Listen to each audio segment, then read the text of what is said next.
We all know na hindi ko December 25 ko. But to the point na bakit kailangan i-celebrate? Bakit kailangan i-celebrate pa rin yung Advent? Bakit natin isipin yung mga yung nangyari sa Pasko? Why do we have to do this? Sabi na ni Pastor Paul is because it gives us hope sa muling pagbabalik ng Panginoon Kristo. Na hindi naman siya babalik lang, pero ipinanganak siya kasi kailangan niya mag-tao. And yung fulfillment ng naging mga pangako ng Diyos na kanyang ipapadalang pagpagpagpagpag sa isang propeta, isang priest, isang hari, lahat ito na inakay Kristo. So ngayon, lalagyan natin si Kristo bilang isang or si Jesus as the sinless prophet of the day of God. Now, pag sinabi ko ba natin propeta, ano ba yung sabihin? Actually, last 2 weeks ago, having discussion sa little prophecy. Ano ba talaga ang propeta? Kung hihitingnan po natin ang scriptures, may isang trabaho ng propeta to declare the mandate of the Lord. So, sabihin kung ano yung gagawin ng Panginoon. Yung mag-take ng mensahe sa mga tao para sabihin, pero tanong nila, bakit laging future tense? Ano mandate nga eh, di ba? So, ibig sabihin, pag ganito, ang ginawa ninyo, ganito.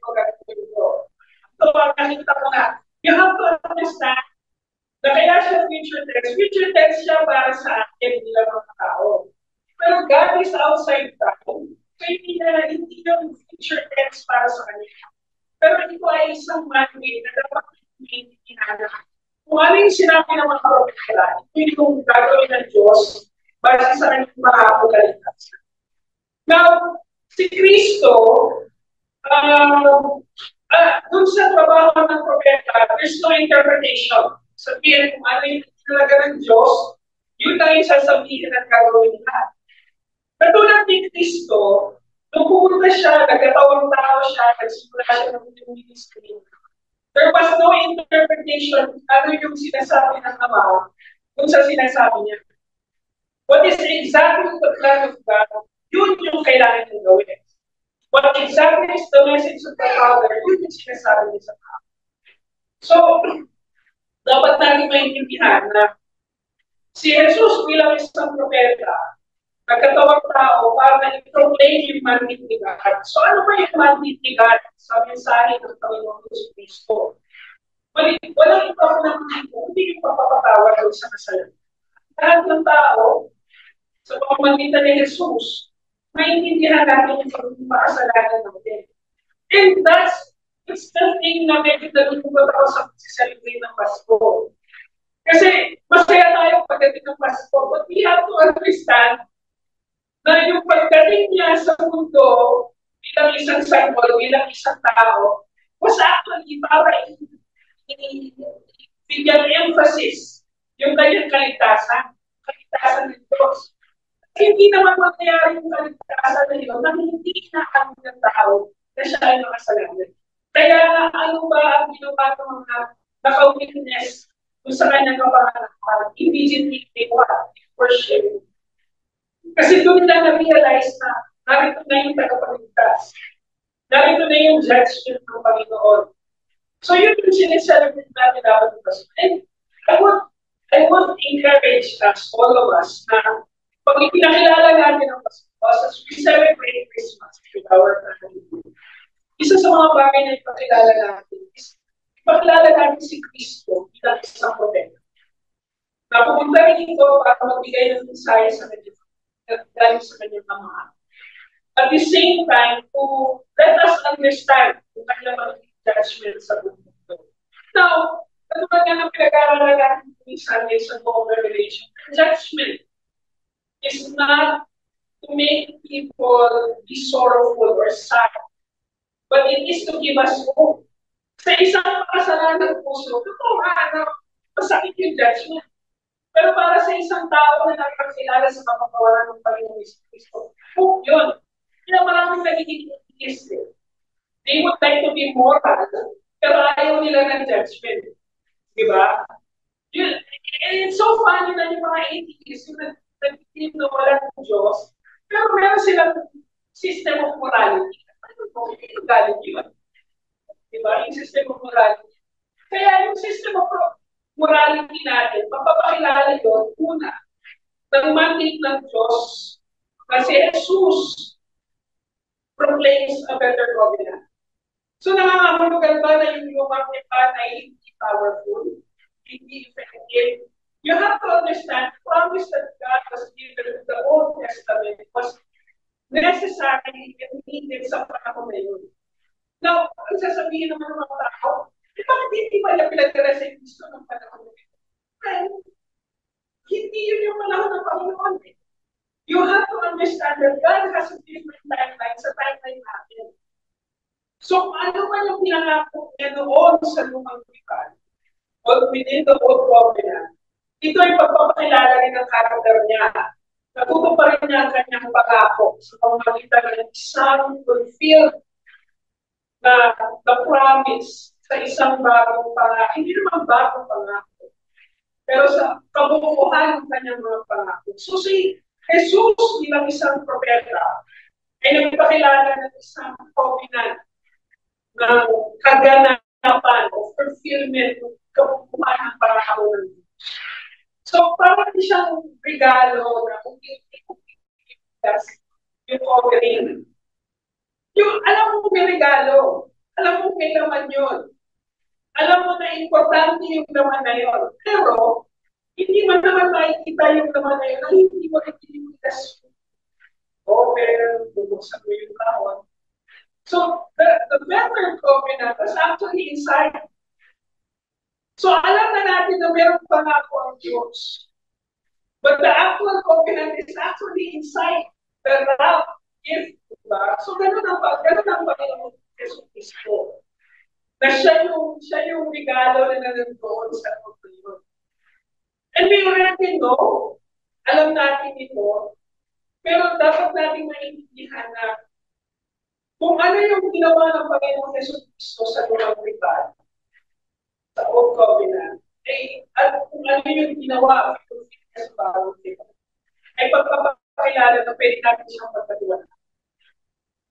Kasi nga covenant, diba? So ano ang pinaka-malalang parte ng covenant? Pag-relate mo ito. Diba?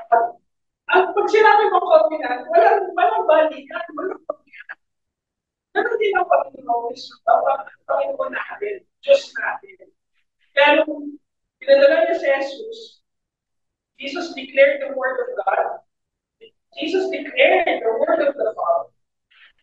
So as a fulfillment of His promise. So Jesus proclaims a better one. Ikalawa mga kapatid, we have to understand na sa bawat nilalang, sa bawat tao, alam natin na meron judgment. Bala na ako. Diba? Hindi natin maintindihan na darating ang pagkakataon, bakit ko lang tawag ng Diyos? Bakit ba siya obsessed naman?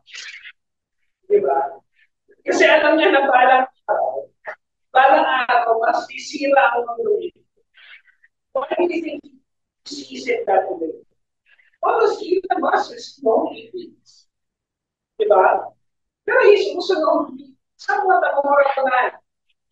Na ang gusto lang niya is iligtas yung species ng tao. Diba? Talihit sa Mars. Pero, you have to understand na sa pamamagitan ni Jesus, ito ay pagpapatunay na isimulan ng Diyos. God had written His law in our hearts. Bilang isang propeta, diba, dinideclare niya. Ang tanong, bakit ka naman maniniwala sa dinideclare niya? Diba? So yun ang laging question. Bakit sa dinami-dami ng mga propeta sa mundo? Bakit si Jesus Christ ang kailangan natin paniwala? Bakit siya yung fulfillment? Now, it comes both ways. Isinulat ng Diyos yung kanyang kapatuhanan sa DNA natin. Diba? Isinulat niya yun sa isipan. There's always a vacuum in us to understand the truth, to know the truth, to seek the truth. Diba? Lagi ng tao, iisipin mo na, bakit ganito? Ang tao, pumilit na mag-survive, nagpupumilit na gumawa ng mabuti, nagpupumilit na gawin ko mga bagay. Why? Because God has already written that in our hearts. We have, in some way, because of our sinful nature, has the ability to deny that, the ability to cover that. Diba? And because of our sinful nature, meron talaga pagkakataon at mas malakas dahil magkuhan naman tayo. Hindi na natin. But for us to complete that, para maging parte, buo yun, dumating yung tagapagligtas. Pero bakit nga naman natin siya paniniwalaan? Because in all logic, in all reasoning, hindi natin kaya i-deny kung hindi natin kung paano tayo design. At kung ano yung, kung paano yung mga simulan ng Diyos ng mabalas nila. Logic in all creations. The design in all creation. Diba? Hindi natin nai-deny na nandun din yung mensahe ng Panginoon Kristo.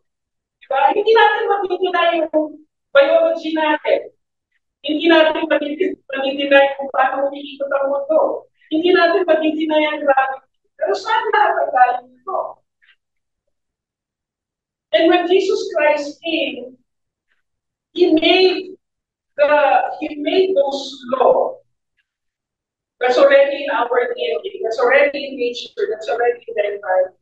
As a promise or as a deeper understanding kung sino siya bilang isang poder. So He declared God's mandate sa pamamagitan ng law ni God. Diba yung morality? Again, alam natin na hindi tayo makatalimutan sa morality. Bakit natin siya ginagawa? So, bakit ng mga Kristiyano, tayo, alam natin sa kabila ng mga kasalanan natin, sabi ng Lord, how should grace be accountable?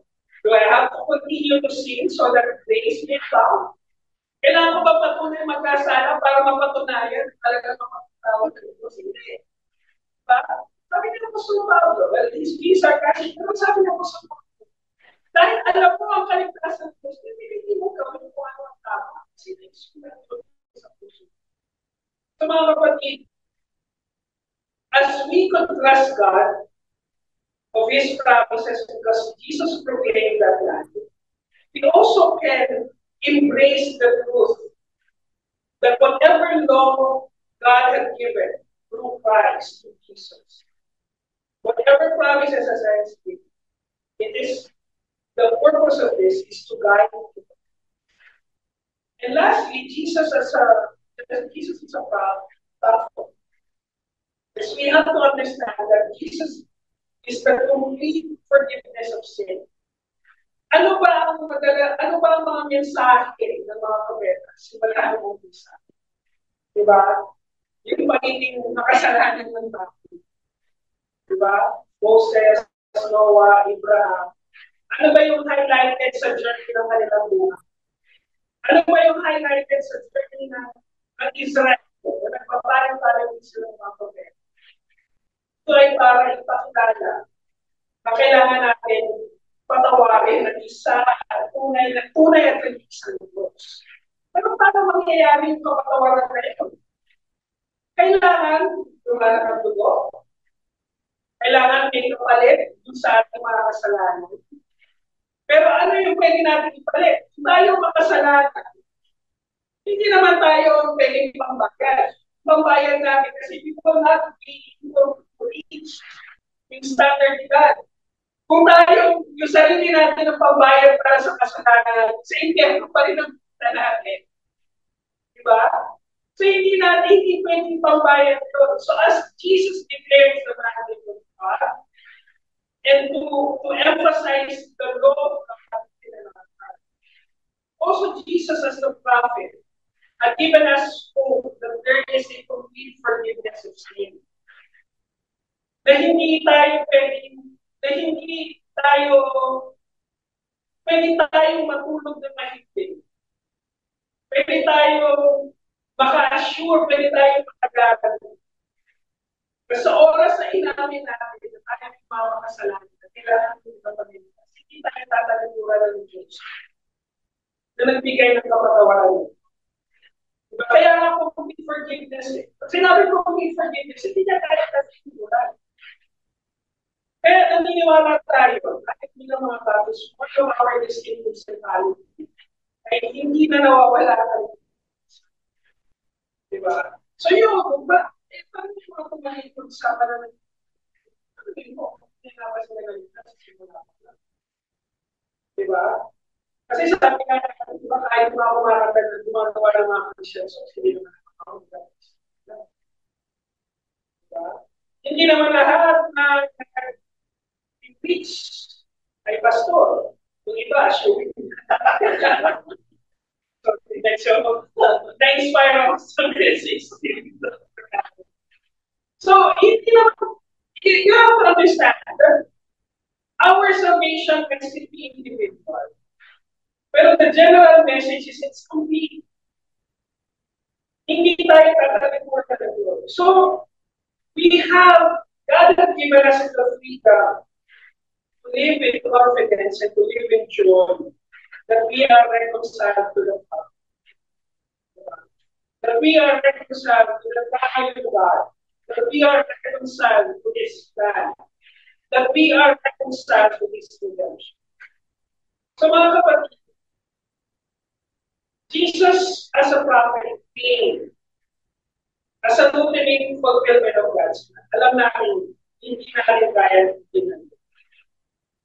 So mga kapatid, hindi tayo dapat nananamba. And that should be the message of Christmas in our life. Diba? Na pinanganak si Jesus kasi makasalanan na. Kasalanan ng mundo.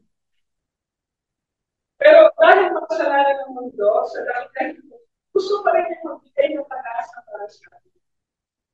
And that's the reason why we celebrate that. To help us learn and understand and cement the truth na hindi tayo nakalimuran ng Diyos natin.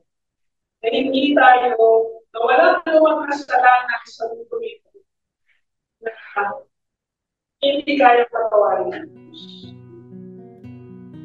Isipin natin, bakit ito ginagawa? Why do we have to like anger? Why do we have to why do we have to do this? It's so that it cements in our heart that's the truth. That it cements in our heart na wala tayong tayong propeta na nagdala ng mensahe na yun. Hindi tatayong Diyos. Wala.